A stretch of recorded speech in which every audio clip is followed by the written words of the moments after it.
Hey everybody, I am back for training number 5. This one is called Clicker Talk. So for those of you who don't know me, I'm Meredith Hawley. I'm a lawyer, power dynamics facilitator, and best-selling author, and I help employees stop sexual harassment without quitting their jobs. So today I want to talk to you about how to make your voice heard in a meeting, and this is a concept I'm calling Clicker Talk.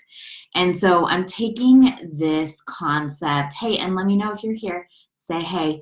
I'm taking this concept from, and a lot of the concepts that I've been teaching this week, from the idea of training, of how we teach kids, like behavioral training with kids and behavioral training even with puppies. And so I got a puppy, you probably know, and so she went through training, and what we used was clicker training. So when we're teaching her how to sit, she sits and I click the clicker, and then I give her a treat after I click the clicker. And so this has just been shown, that's okay, hey Jimmy. This has just been shown to be really effective in how we train any kind of behavior, is just an immediate affirmation of yes, a clicker saying yes, and then some kind of treat, right? And so a lot of times what I see, I think I've talked to a lot of girlfriends who've had this experience, and I've even seen it happen. I've had it happen in meetings where people who are not men, people who don't identify as male, will voice their opinion in a meeting. And you may have had this experience too. If you have, you're not alone, or you probably know somebody who has had this experience. So you voice your opinion in a meeting, and the person leading the meeting bypasses your opinion, ignores it, and then a man says the same thing, and the leader of the meeting says, oh, that's such a good idea, when the man says it. And this happens whether the leader of meetings is a man or a woman. Often we've sort of been trained to listen to men and view men as having authoritative opinions, and then women as having not authoritative opinions. So this has been shown to be a widespread issue, that women in meetings are not having their opinions heard, while men are. And it's sort of true if you've been socialized as a woman, although there's some experiences, anecdotal stories that I've heard of people who've transitioned from female to male, and then they show up in a meeting male, and people suddenly listen to their opinions, and how sort of alarming that can be as an experience, to notice how much your opinions do get listened to once you transition to being a man. So what, like I had this experience, I was at a training, I was at Master Coach training in the Cayman Islands a couple weeks ago. And I was talking, and the person who was working with me was saying, you know, I think you have something to work on with this, but the topic I was talking about, I had done a bunch of work on, it didn't seem like a problem. And then I was sort of trying to figure out why I was so stuck on this problem, why I felt so emotional about this particular issue that we were talking about.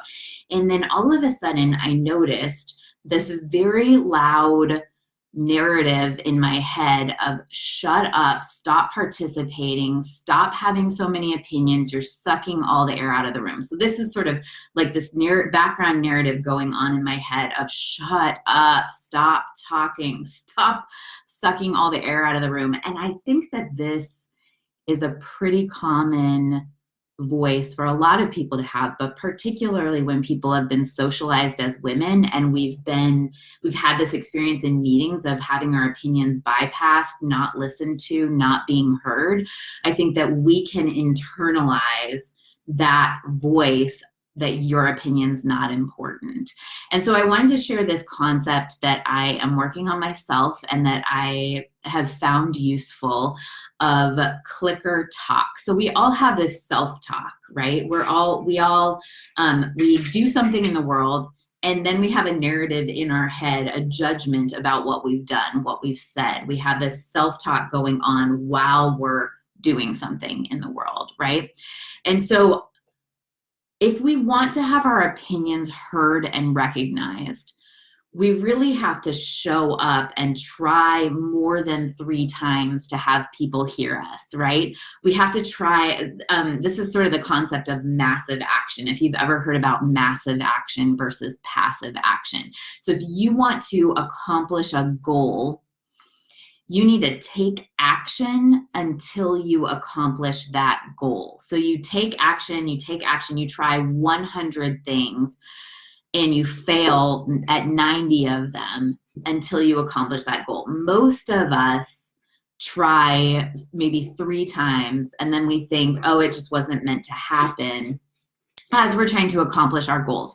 So this is true also if you want to make your opinions heard. So often we try once or twice, especially with a boss or a coworker or somebody that we see in a leadership role. We try once or twice to have our voice heard, and then we think, well, they're not going to listen anyway, so we give up.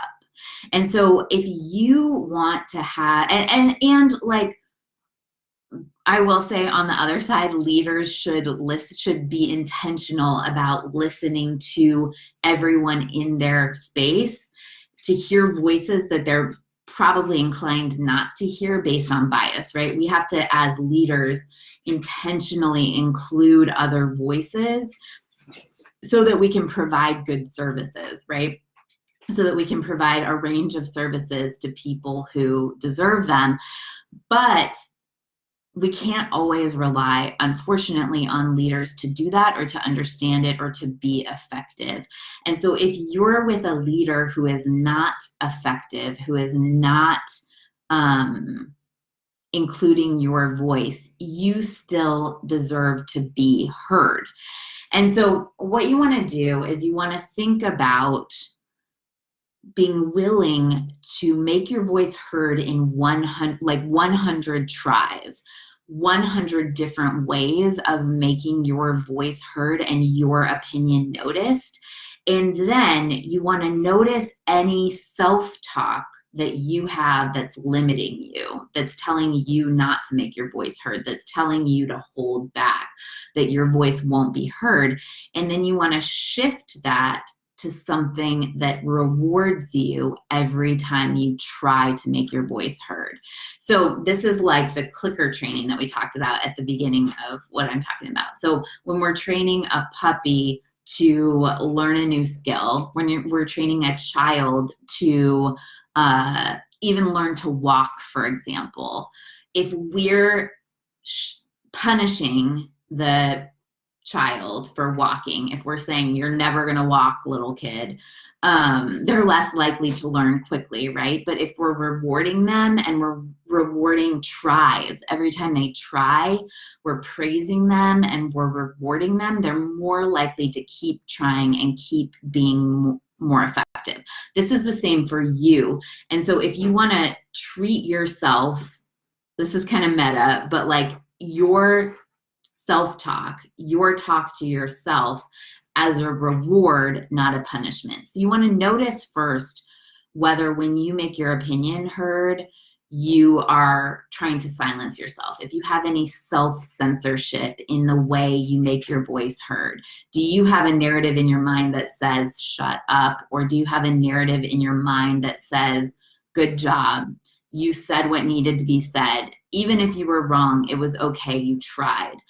And then you want to pick something very concise to practice saying to yourself every time you try to make your voice heard in a public setting, right? So you want to try just a yes, good job, I'm proud of you. This woman I talked to, who I love, told me that she had chronic pain throughout most of her life.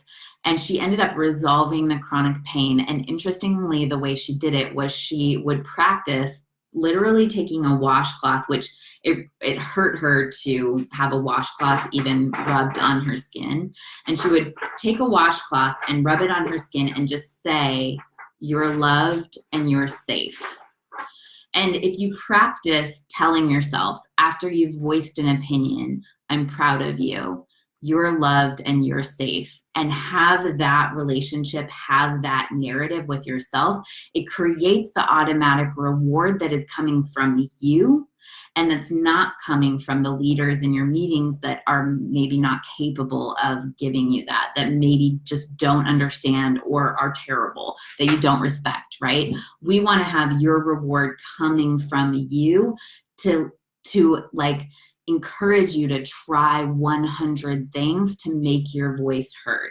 So this is self-talk, but it's clicker talk. It's not that negative self-talk that shuts you down. It's a positive affirmation self-talk that makes you want to try again.